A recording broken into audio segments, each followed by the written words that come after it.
ఈ స్థానిక దుగ్గిరాలపాడు ఈ మందిరంలో మీరందరూ కూడి ప్రభువుని స్తుతించటం ఎంతో సంతోషంగా ఉంది. అదే రీతిగా స్థానిక దైవజనులు అలాగే మన ప్రియులు మరి సురేష్ అయ్య గారు మరి ప్రాంతానికి రావటం ఎంతో సంతోషం. ఒక చిన్న మాటను మనం జ్ఞాపకం చేసుకుందాం.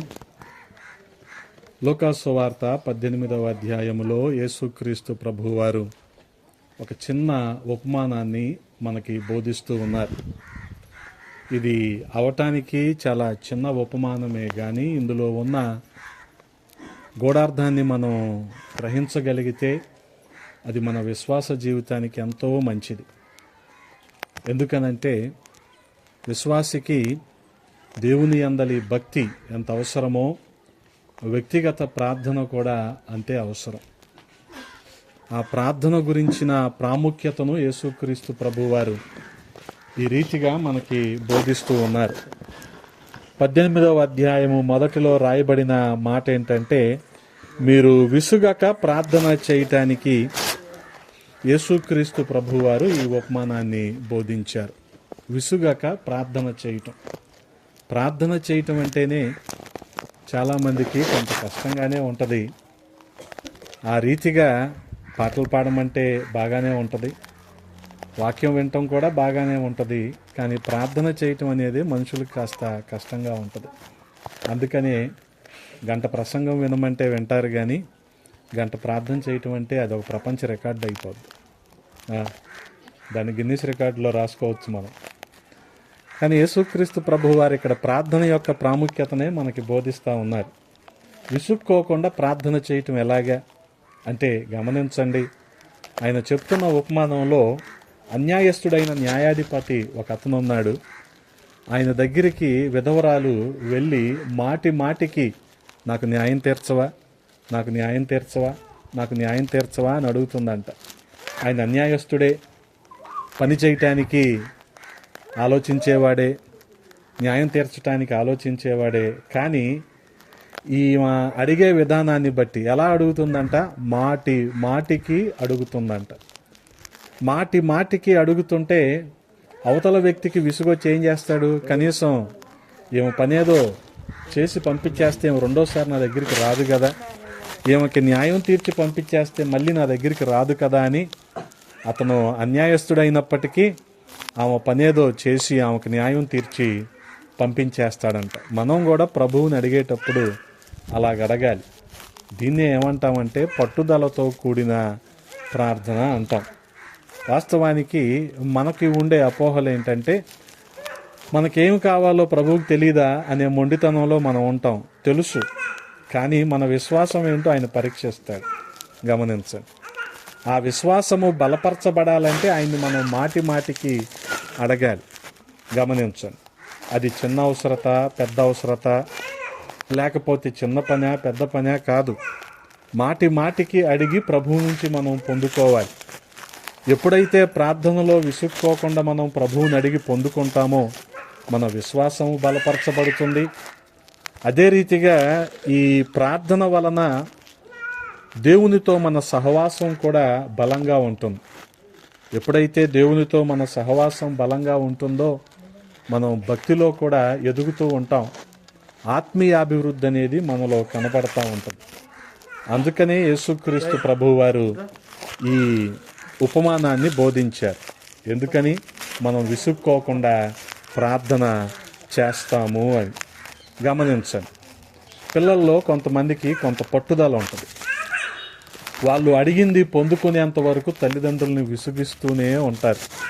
తల్లిదండ్రులు ఏం చేస్తారు, ఇప్పుడు కాదులే, తర్వాత చూద్దాంలే, తర్వాత చేద్దాంలే, తర్వాత కొని పెడతాలే అన్నట్టు మాట్లాడతారు. కానీ వీళ్ళు ఆ వస్తువు పొందుకునేంత వరకు అడుగుతూనే ఉంటారు తల్లిదండ్రులు. ఇక్కడ యేసుక్రీస్తు ప్రభువారు కూడా ఈ ఉపమానంలో మనకి బోధించేది అదే. మనం కూడా ప్రభువు నుంచి పొందుకునేంత వరకు విసుక్కోకుండా కదా, ఒకసారి అడుగుతాం, మర్చిపోతాం, లేకపోతే నిర్లక్ష్యంగా వదిలేస్తాం. ప్రభువుకి తెలీదా మనకి చెయ్యాలని, ఆయన చిత్తమైతే తప్పకుండా చేస్తాడు కదా అని మనం వదిలేస్తాం.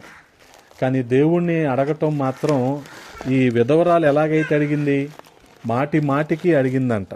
గమనించండి. మాటి మాటికి అడిగింది. ఆ రీతిగా మనం కూడా ప్రభువుని అడిగి పొందుకోవాలి. దీంట్లో మనం గమనించాల్సింది ఏంటంటే, మత్తయి సువార్త 7వ అధ్యాయం 7వ వచనంలో యేసుక్రీస్తు ప్రభువు వారు మనతో చెప్పిన మాట ఏంటంటే, అడుగుడి మీకు ఇవ్వబడును. గొప్ప వాగ్దానం కదా ఇది.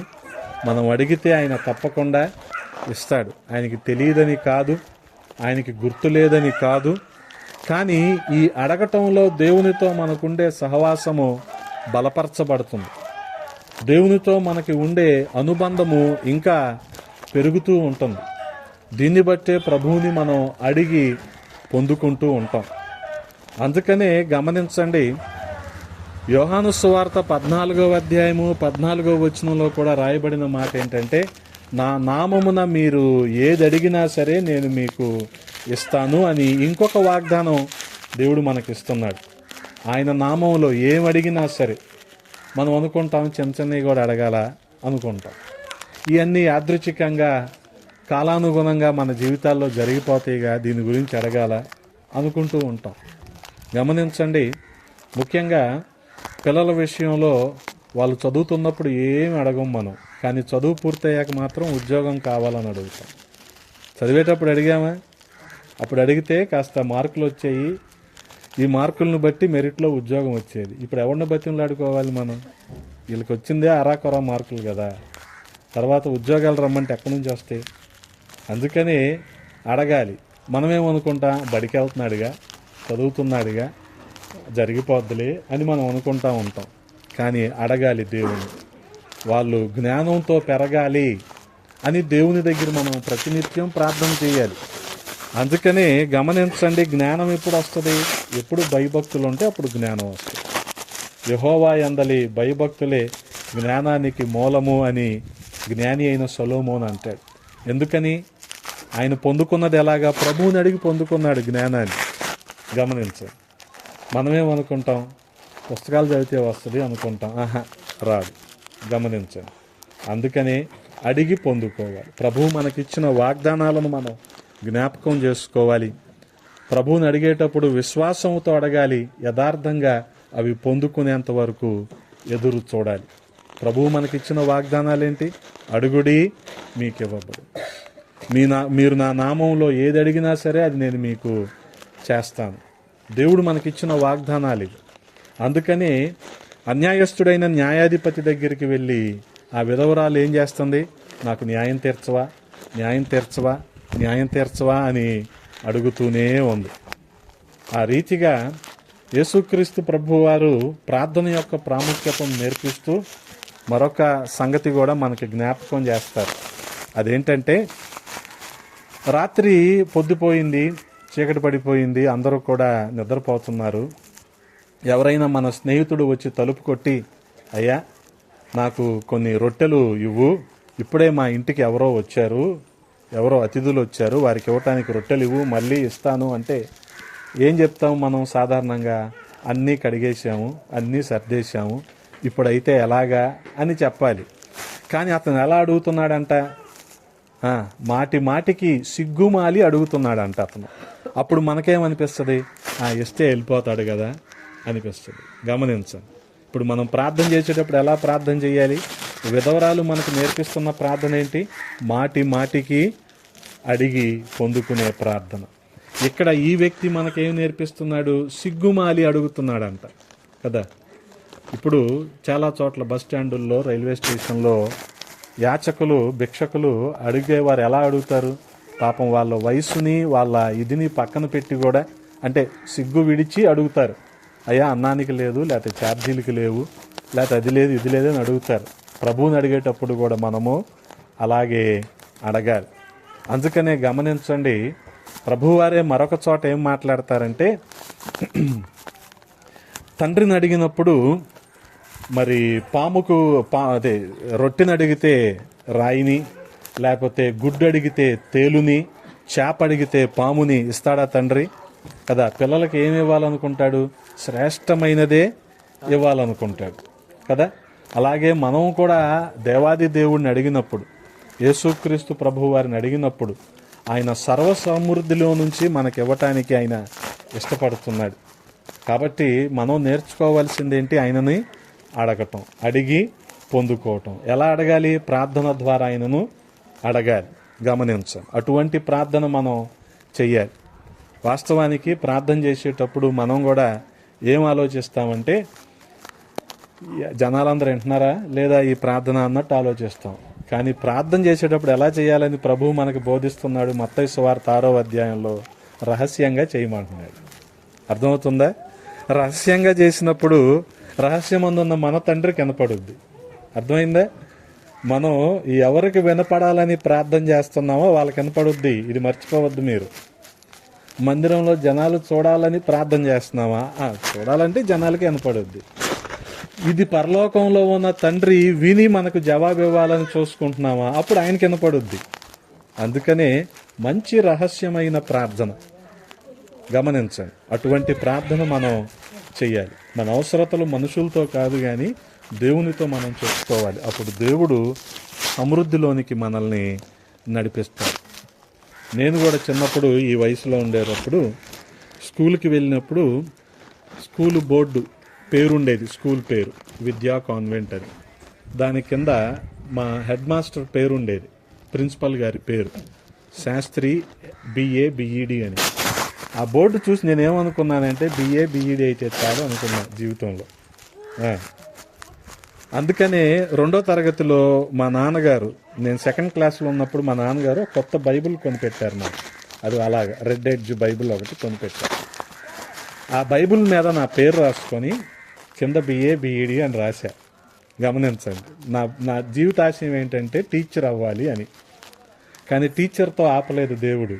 చెప్పాను కదా ఇందాక, చేపను అడిగితే పావునిస్తాడా, గుడ్డును అడిగితే తేలిస్తాడా తండ్రి? ఇవ్వడు కదా. టీచర్తో ఆపలేదు. టీచర్లని తయారు చేసే పెద్ద పంతుల్ని చేశాడు నన్ను దేవుడు. గమనించండి. దేవునికి తెలుసు మనం అడిగి పొందుకోవాలి. ఆయనకు తెలుసు, కాదంటలేదు. కానీ అడగటం వల్ల ఏం జరుగుతుంది? దేవునికి మనకి సంబంధము బలపడుతుంది. దీన్నే సహవాసం అంటున్నాం మనం. ఆయనతో సహవాసం చేసిన వాళ్ళం అవుతాం. అది బిఈడి కాలేజ్ ప్రిన్సిపల్గా నేను పనిచేశాను. నా దగ్గర దాదాపుగా 600 మంది టీచర్లుగా ట్రైనింగ్ పొంది వాళ్ళు టీచర్లుగా పనిచేస్తున్నారు. తర్వాత నేను ఆత్మల భారంతో లంబాడీల మధ్య సేవ చేయటానికి నేను సేవలోకి వచ్చా. గమనించా. అందుకనే ప్రభువుకి తెలుసు, కానీ మనం అడిగి పొందుకోవాలి. ఒక చిన్న మాట, అడగండి అమ్మాయిని అన్నం పెట్టుద్దా? మరి అడుగుదామా? ప్రార్థనలో తలలు వంచండి, ప్రార్థన చేసుకుందాం. పరిశుద్ధుడా, ప్రేమ కలిగిన తండ్రి, ఈ సమయంలో దుగ్గిరాలపాడు ఈ మందిరంలో నాయనా కొద్ది మాటలు ధ్యానించటానికి మీరు కృపను చూపించారు. స్తోత్రాలు రాజా. మాటి మాటికి అడిగి పొందుకునే ప్రార్థన, సిగ్గుమాలి అడిగి పొందుకునే ప్రార్థన, మాకు కావలసినవి మీ దగ్గర నుంచి పొందుకునే ప్రార్థన మేము చేసి మా విశ్వాసాన్ని మేము పెంపొందించుకుంటూ నాయనా మీ భక్తిలో మేము కొనసాగుతూ ఆత్మీయంగా అభివృద్ధి పొందే భాగ్యాన్ని ఇవ్వండి. ఇక్కడ చేరి ఉన్న ప్రజలను మీ హస్తాలకు అప్పచెప్తూ ఉన్నాం నాయనా. వారి ప్రతి అవసరతలో మీరు తోడుగా ఉండండి. వారి వ్యవసాయములో, వ్యాపారాల్లో, ఉద్యోగాల్లో మీరు సహాయము చేయండి. అనారోగ్యంతో ఉన్న వారిని స్వస్థపరచండి అయ్యా. ఆర్థిక బాధల్లో ఉన్న వారికి విడుదలనివ్వండి. కుటుంబ సమస్యల్లో ఉన్న వారికి నెమ్మదిని, సమాధానాన్ని ఇవ్వండి తండ్రి.